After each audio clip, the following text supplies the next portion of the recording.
하나님의 말씀은 시편 62편 1절로부터 8절까지의 말씀을 교독합니다. 구약성경 845페이지입니다. 시편 62편 1절로부터 8절까지의 말씀을 교독합니다. 구약성경 845쪽 혹은 846쪽입니다. 다 짜신 줄 알고 1절의 말씀 제가 공독해 올립니다. 나의 영혼이 잠잠히 하나님만 바라며 나의 구원이 그에게서 나오는도다. 오직 그만이 나의 반석이시요 나의 구원이시요 나의 요새시니 내가 그를 흔들리지 아니하리로다. 넘어지는 단과 흔들리는 울타리 같이 사람을 죽이려고 너희가 일제히 공격하기를 언제까지 하려느냐. 그들이 이르기를 그의 높은 자리에서 떨어뜨리기만 꾀하고 거짓을 즐겨하니 입으로는 축복이요 속으로는 저주로다. 나의 영혼아 잠잠히 하나님만 바라라. 무릇 나의 소망이 그로부터 나오는도다. 오직 그만이 나의 반석이시요 나의 구원이시요 나의 요새시니 내가 흔들리지 아니하리로다. 두 절의 말씀을 같이 읽습니다. 나의 구원과 영광이 하나님께 있으며 내 힘의 반석과 피난처도 하나님께 있다. 백성들아 스스로 그를 인지하고 그의 앞에 마음을 토하라. 하나님은 우리의 피난처시로다. 몇 년 전부터 자주 오르내리는 단어가 하나 있습니다. 그 단어가 무엇이냐면 케렌시아라는 단어입니다. 이 케렌시아라는 말은 몸과 마음이 아주 지쳤을 때 이 스트레스와 피로를 풀어서 휴식을 취할 수 있는 나만의 공간이나 또 그런 공간을 찾는 경향을 케렌시아라고 합니다. 그래서 요즘 리조트나 호텔 펜션에 케렌시아라는 이름이 많이 붙은 것을 보게 됩니다. 이 케렌시아라는 말은 원래 스페인 말입니다. 이 스페인 말로서 어근을 보면 애정, 애착, 기소 본능, 안식처 등을 뜻하는 단어에서 온 말이라고 합니다. 그런데 이 케렌시아는 사실 어디에서 나온 말이냐 하면 스페인에서 가장 유명한 경기 중에 하나인 투 경기에서 나온 말이라고 합니다. 투 경기에서 나온 말인데 이 투 경기에서는 투사와 싸움 중에 소가 잠시 쉬면서 숨을 고르는 영역을 케렌시아라고 했다고 합니다. 이는 경기장 안에서 어떻게 정해진 공간이 아니라 투 경기 중에 소가 본능적으로 자신의 피난처로 삼은 곳을 케렌시아라고 한다고 합니다. 그러니까 소가 투사하고 격투를 하다가 중간에 호흡을 고르고 자신만의 영역으로 들어가는 순간이 있다고 합니다. 다시 힘을 얻고 투사가 싸우기 위해서 이제 그 영역이 바로 케렌시아라는 것입니다. 본능적으로 자신의 피난처로 삼은 곳이 케렌시아인데 이 투 경기에선 절대적인 규칙이 하나 있는데 이 케렌시아에 들어간 소는 아무리 경기 중이라 하더라도 투사는 절대 공격하면 안 된다라는 겁니다. 소가 원기를 회복하고 다시 투사 맞붙기까지 그 시간을 보장해 주어야 한다는 룰이 있다고 합니다. 바로 그것이 케렌시아라는 것입니다. 즉 자기만의 공간, 자기만의 평안을 얻을 수 있는 곳. 근데 재미있는 것은 투 경기 중에 죽음의 영역에 들어선 이 소라 할지라도 자기만의 케렌시아의 영역에 들어서면 그렇게 평화롭고 온화해 보일 수가 없다고 합니다. 자기만의 평안을 찾는 그 시간을 가지는 것이라는 겁니다. 바로 그런 장소가 케렌시아입니다. 이상한 변호사 우영우라는 드라마를 보게 되면 사회에서 이 우영우가 자폐아로서 많은 놀림을 받으니까 아버지가 이 아이를 시골 학교로 전학을 보냅니다. 혹시나 시골 아이들은 좀 더 이 아이를 놀리지 않을까 해서 강화도에 있는 시골 학교로 보내는데 거기서도 마찬가지로 학생들이 이 아이를 놀립니다. 그래서 이 아이가 피난처로 삼은 것이 보니 쉬는 시간에는 교무실에 가서 그리고 점심 시간에는 학교 수의실에 가서 아이들과 어울리지 않고 점심을 먹습니다. 이때 교무실에 있는 이 아이를 보고 선생님이 놀라면서 한 말이 있습니다. 너 여기가 불편하지 않니? 라고 묻자 그 아이가 이렇게 대답하죠. 아니요, 괜찮습니다. 그 아이에게는 학생들과 어울리는 것보다 교무실이 더 편했던 겁니다. 그 아이에게는 그곳이 자신만의 케렌시아였습니다. 점심시간에는 수의실이, 그러다가 처음으로 자기 편을 들어주는 학생을 한 명 만나게 되죠. 그리고 이 아이와 친구가 되기 위해서 노력합니다. 이 아이는 우영우와는 달리 학교 생활에 충실하지도 않고 자기 멋대로 학교 생활을 하는 아이였습니다. 그런데 어느 날 이 아이를 기다리기 위해서 우영우라는 이 아이는 처음으로 지각을 하게 됩니다. 버스에서 내리는 그 친구를 향해서 우영우가 말하죠. 너 벌써 50분이나 지각이야 라고 말하니까 그 아이는 나는 원래 학교 아무 때나 와 라고 얘기하면서 너 왜 그렇게 나를 기다렸냐라고 물어봅니다. 그때 이 우영우가 말하는 말이 있죠. 너랑 있으면 내가 안전해 라고 얘기합니다. 그 아이가 워낙 도라이기 때문에 그 아이랑 함께 있으면 아무리 자폐를 가진 우영우라 하더라도 다른 아이들이 건드리지 않는다라는 겁니다. 그러면서 나랑 친구가 되자, 내가 너의 친구가 돼줄게 라고 말을 하죠. 이 아이는, 우영우는 학생들의 괴롭힘 속에서 새로운 케렌시아를 찾은 겁니다. 자신의 동그라미라는 그 케렌시아, 그 아이와 있으면 안전해지는 공간을 찾으며 그 아이와 친구가 되며 자신만의 케렌시아를 찾고 학교 생활을 마치게 됩니다. 이와 마찬가지로 모든 사람에게는 자신만의 케렌시아가 필요합니다. 그래서 몇 년 전부터 케렌시아라는 말이 열풍적으로 우리 앞에 다가오고 있는 것을 보게 됩니다. 오늘 본문의 다윗도 마찬가지입니다. 다윗도 오늘 본문에서 보면 자신만의 케렌시아를 찾고 있는 것으로 보여집니다.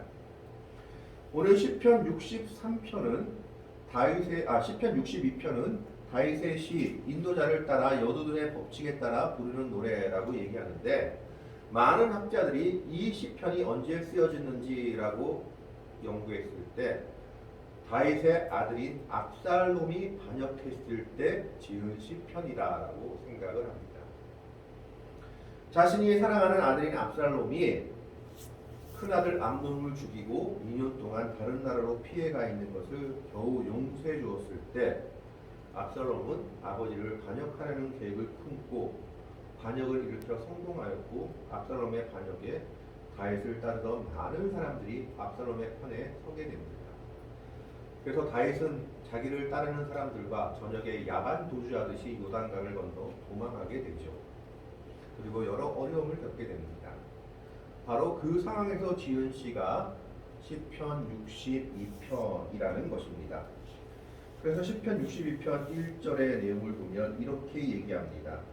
나의 영혼이 잠잠히 하나님만 바라며 나의 구원이 그에게서 나오는 도다 라고 말하고 있습니다. NIV에서는 이걸 영어로 이렇게 번역했습니다. My soul finds rest in God alone. My salvation comes from Him. 내 영혼이 찾았다라는 겁니다. 안식을 어디에서? In God, 하나님 안에서. alone, 오직 하나님 안에서만. allone은 오직, 홀로 뭐 이런 뜻이기 때문에 오직 하나님 안에서만 쉴 수 있는 것을 내 영혼이 깨닫고 찾았다라는 겁니다. 왜 그러냐? My salvation, 내 구원이 comes from, 어디로부터 온다라는 겁니까? Him, 그로부터만 온다라는 것을 알기 때문에 찾았다라는 겁니다. 하나님만 바라본다라는 것은 오직 하나님 안에서만 평안을 찾았다는 다윗의 믿음의 고백입니다. 사실 오늘 본문을 보면 다윗의 상황은 그렇게 좋아 보이지는 않습니다. 3절의 말씀을 보면 다윗이 자신의 상황을 뭐라고 묘사했느냐 하면 넘어지는 담과 흔들리는 울타리 같이 사람을 죽이려고 너희가 일제히 공격하기를 언제까지 하려느냐. 담이라는 것은 자신을 보호하기 위해 세운 것입니다. 담은 어느 가정이나 자신의 경계로 자신을 보호하기 위해 세운 것이 담인데, 이 담이 넘어지면 어떻게 됩니까? 자신을 깔아버리게 되죠. 지금 그의 상황이 그와 같다는 겁니다. 자신을 보호하기 위해 세웠던 담이 넘어져서 자신을 덮치려고 하는 상황과 같고, 울타리라는 것은 무엇입니까? 영역을 표시하는 것입니다. 그런데 그 울타리가 흔들리다는 것은 그 영역이 사라지고 자신의 안전한 영역이었던 울타리가 사라지고 오히려 그 울타리가 자신을 흔들리며 자신을 죽이는 영역으로 변하는 경험을 했던 겁니다. 그래서 넘어지는 담과 흔들리는 울타리 같이 사람을 죽이려고 너희가 일제히 공격하기를 언제까지 하려느냐라고 말하고 있는 겁니다. 이것은 당시 압살롬에게 붙었던 많은 사람들을 의미하고 있습니다. 다윗이 자기의 신복이라고 자기 편이라고 생각했던 많은 사람들이 자기를 배신하고 압살롬의 편에 섰습니다. 내 편이라고 생각했던 울타리가 오히려 적군의 진지가 되어버린 상황이 되어버린 겁니다. 그래서 성경에 보면 다윗의 모사였던 아히도벨을 비롯해서 많은 사람, 다윗의 군대 장관이었던 사람도 요압을 빼고 아마샤 같은 사람들도 압살롬의 편을 들게 됩니다. 거기서 다윗은 무엇을 깨닫게 됩니까? 사람에게는 소망이 없다라는 것을 깨닫게 됩니다. 그리고 이 세상에선 내가 참으로 의지할 수가 없다라는 것을 깨닫게 된 것입니다. 다윗은 거의 20년 가까운 세월을 사울 왕을 피해 다녔습니다. 골리앗을 죽인 이후로 사울의 시기로 인해서 잠깐 사울의 사위가 되었을 뿐 그 이후로는 계속 사울의 죽음에 창을 피해 다닌 것이 다윗의 인생이었습니다. 학자들은 그 기간이 거의 20년 가까운 기간이었다라고 얘기를 합니다. 그래서 아둘람 굴에 숨어서 400명, 600명 되는 사람들을 거느리고 여기저기 피해 다닌 것이 왕이 되기까지의 다윗의 인생이었습니다. 결국 사울이 죽고 유다의 왕으로 오른 후 7년 만에 다시 온 이스라엘의 왕이 되었습니다. 그것이 다윗이 거의 40세 때 되던 해에 일어난 일이었습니다. 그런데 왕이 되고 나서도 다윗의 고난은 그치지 않았던 겁니다. 물론 자신의 죄악 때문에 이런 일들이 일어났지만 햇사람 우리아를 죽이고 그의 아내 바세바를 취한 잘못된 행동 때문에 이런 일이 나단의 예언을 따라서 일어난 것이겠지만 어쨌든 그는 왕이 되고 나서도 고난의 길을 계속 걸어가야 했던 겁니다. 압살롬의 반역으로 인해서 다윗이 확실히 알게 된 것이 있습니다. 자기가 왕이 되었다 할지라도 그것이 자기를 지켜주는 권세가 되지 못한다라는 겁니다. 그리고 어떤 사람이라 할지라도 가장 자기와 가까운 사람이라 할지라도 그 사람이 자기를 지켜주는 울타리가 되지 못한다라는 겁니다. 사람은 한순간에 변한다는 것을 그는 깨달았던 겁니다. 그래서 넘어지는 담과 흔들리는 울타리같이 사람을 죽이려고 너희가 나를 공격하고 있구나라고 말하고 있는 겁니다. 자기를 보호하려고 했던 담이 오히려 자기를 죽이는 칼이 되었고 자기의 영역을 표시했던 울타리가 오히려 적군의 진지가 되어버린 상황이 된 겁니다. 그래서 다윗은 오늘 1절에서 나의 영혼이 잠잠히 하나님만 바란다라고 얘기하고 있는 겁니다. 우리는 사람에게 소망을 줄 수 없다라는 겁니다. 하나님만이 우리의 소망이 될 수밖에 없는 겁니다. 하나님만이 그의 구원이 되심을 말하고 있는 겁니다. 그러면서 뭐라고 얘기합니까? 너희가 일제히 공격하기를 언제까지 하려느냐? 영어로 how long이라고 얘기하고 있습니다. 도대체 이 아픔의 시간들이 언제 끝날까라고 얘기하고 있는 겁니다. 이것은 오늘 우리들의 모습과 마찬가지입니다. 우리가 예수를 믿는 삶을 살면서도 또 세상의 모든 사람들이 이 땅에 살면서 아픔을 갖지 않고 사는 사람은 없습니다. 물질의 아픔을 갖고 있거나 자녀의 아픔을 갖고 있거나 가정의 아픔을 갖고 있거나 직장의 아픔을 갖고 있거나 친구의 아픔을 갖고 있거나 또 여러 가지 아픔들을 우리는 갖고 살아갑니다. 그러면서 우리는 속으로 생각하죠. 도대체 이 일들이 언제 끝날까?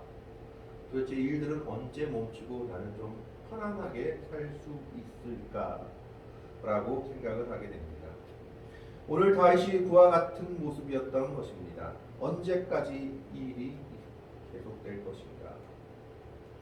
4절의 말씀을 보면 그들이 그를 그의 높은 자리에서 떨어뜨리기만 꾀하고 거짓을 즐겨하니 입으로는 축복이요 속으로는 저주로다. 이게 무슨 말씀이냐 하면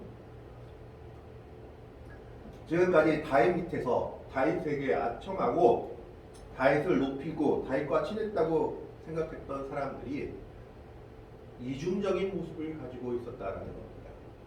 압살롬의 반역을 지나고 보니까 이 사람들이 정말 나를 위한 사람들이 아니라 나를 죽이려고 귀에만 보고 나를 넘어뜨리려고 귀에만 보던 사람들이었다라는 것을 깨닫게 된 것입니다. 내 앞에서는 축복을 말하고 있지만 속으로는 저주를 가지고 있는 사람들, 언젠가는 너를 왕위에서 떨어뜨려야지, 언젠가는 너를 죽여야지 하는 마음을 가지고 있는 사람들이었다라는 겁니다. 여기에서 다시 깨달은 것 한 가지입니다. 사람에게 소망이 없다라는 겁니다. 다윗이 권세에도 사람에도 세상에도 소망이 없다는 것을 깨닫고 6절에 이렇게 얘기하고 있습니다. 6절 말씀을 보면 오직 그만이 나의 반석이시오 나의 구원이시오 나의 요새이시니 내가 흔들리지 아니하리로다. 즉 하나님만이 그의 반석이심을 그의 구원이심을 그의 요새이심을 고백하는 겁니다. 오직 구원은 하나님께만 있다라는 겁니다. 그래서 내가 흔들리지 아니한다는 것은 믿음에 있어서 내가 흔들리지 않겠다라는 겁니다. 이런 고난의 한 가운데 있을지라도 나는 하나님을 버리지 않고 끝까지 하나님만 섬기겠다라는 겁니다. 사람에게 소망을 두어봤자 그 사람이 나를 구원할 수 없음을 그는 깨닫고 있는 겁니다. 그래서 7절에 이렇게 얘기하고 있죠. 나의 구원과 영광이 하나님께 있으며. 그는 그 이전까지는 왕의 권세로 모든 것을 할 수 있다라고 생각했을지 모릅니다. 그러나 압살롬의 반역 이후에 그가 깨닫게 된 것은 왕의 권세로 사람들을 억누를 수 없고 때로는 왕의 권세도 아무 소용없는 지경에 이룰 수 있다는 것을 알게 된 겁니다. 그래서 나의 구원과 영광도 오로지 하나님께 있다라고 고백하고 있는 겁니다. 모든 사람의 구원도 모든 사람의 영광도 하나님께 있는 거지 사람에게 있는 것이 아니다라는 겁니다. 하나님만 바라보아야 한다라는 것을 말하고 있습니다. 그러면서 내 힘의 반석과 피난처도 하나님께 있도다라고 말하고 있습니다. 그는 하나님만이 그의 피난처, 그의 케렌시아라고 말하고 있는 겁니다. 정말 견딜 수 없는 상황 속에서 정말 힘들고 어떻게 할 수 없는 이 상황 속에서 하나님만이 그의 보호자가 되시며 그의 피난처가 되시고 진정한 휴식의 장소 케렌시아가 된다라고 말하고 있는 겁니다. 그러면서 그는 하나님의 백성들을 향해서 또 이스라엘 백성들을 향해서 이렇게 권면합니다. 8절의 말씀을 보겠습니다. 8절의 말씀을 보면 백성들아 시시로 그를 의지하고 그의 앞에 마음을 토하라. 시시로란 말은 때때로란 말이 아니라 언제라도 아무 때든지 항상 이라는 뜻을 가지고 있는 말입니다. 그러니까 하나님의 백성들에게 무엇을 얘기하고 있느냐? 항상 언제나 하나님만을 의지하라. 그것이 너희의 살 길이다라고 말하고 있는 겁니다.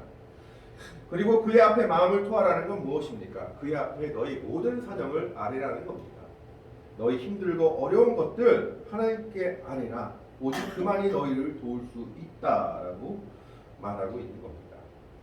그러면서 그는 하나님은 우리의 피난처시로다. 하나님만이 나의 산성이시오 요새이시오 진정한 피난처라고 다윗은 고백하고 있습니다. 다윗의 진정한 케렌시아는 바로 하나님 한 분밖에 없다라는 겁니다. 그 영혼의 휴식처는 사람에게서도 세상의 권세에서도 찾을 수 없음을 그는 오늘 말씀을 통해서 고백하고 있는 겁니다. 심지어 자신의 아들인 압살롬은 그 큰 죄를 범한 압살롬을 용서해 주었지만 그 용서에 감사하지도 않고 오히려 아버지를 죽이려고 합니다. 세상 어디에도 마음을 둘 데가 없다라는 것을 그는 깨닫게 된 겁니다. 그래서 그는 하나님만이 나를 구원하시는 분이시오 나의 피난처시다라고 오늘 시편 62편에서 고백하고 있는 겁니다. 오늘 우리도 세상을 살아가다 보면 다윗과 같은 어려움을 당하게 됩니다. 사람들로부터 배신을 당하기도 하고 세상의 어려움에 묻히기도 하고 정말 죽을 것 같은 상황에 놓이기도 합니다. 그때마다 우리가 기억해야 될 것이 하나 있습니다. 그 순간에 우리가 해야 될 것은 잠잠히 하나님만 바라보는 겁니다. 오직 구원이 그에게서 있기 때문입니다. 그리고 다윗이 백성들에게 권면했듯이 언제나 하나님만을 의지하고 그의 앞에 우리의 마음을 토해야 합니다. 그랬을 때 하나님은 우리의 피난처가 되시며 우리를 보호하시며 우리를 구원해 주실 것입니다. 다윗이 하나님만을 자신의 진정한 케렌시아로 삼았듯이 오늘 우리도 하나님만을 우리의 진정한 케렌시아로 삼아야 할 것입니다. 아까도 말씀드렸다시피 케렌시아에는 특별한 규칙이 하나 있습니다. 아무리 투우 경기를 하는 중이라도 케렌시아에 들어간 손은 절대 투우사가 공격하면 안 된다는 겁니다. 우리가 하나님의 케렌시아 안으로 들어가면 사단은 그 어떤 공격도 할 수 없다는 것을 알아야 합니다. 하나님만이 우리의 피난처시 하나님만이 우리의 반석이실 때 우리가 그 하나님을 진정한 우리의 케렌시아로 삼을 때 세상은 우리를 공격할 수 없고 하나님께서는 우리를 구원해 주시고 놀라운 길로 인도해 주실 것입니다. 오늘 다윗이 하나님만이 나의 구원이요 나의 피난처시요 나의 반석이시오 요새시라고 고백한 것처럼 그리고 그가 잠잠히 하나님만 바라보겠다고 그랬을 때 구원이 하나님께로부터 온다라고 고백한 그 믿음처럼 오늘도 우리도 이런 다윗의 믿음을 가질 수 있길 바랍니다. 하나님만이 나의 영혼의 케렌시아임을 기억하면서 세상의 어떤 어려움과 아픔 속에서도 오직 하나님만을 믿고 의지하며 나아갈 때 하나님께서 인도하시고 구원하시는 그 은혜를 받아 누릴 수 있는 믿음의 백성들이 될 수 있기를 바랍니다. 이 세상을 살아갈 때 다른 어떤 것도 우리의 케렌시아가 될 수 없습니다. 하나님만이 진정한 우리의 케렌시아입니다. 하나님만을 진정한 내 영혼의 케렌시아로 삼고 살아가는 복되고 아름다운 믿음의 백성들이 되기를 주님의 이름으로 간절히 축원합니다. 기도하겠습니다. 하나님, 오늘 다윗의 고백을 봅니다.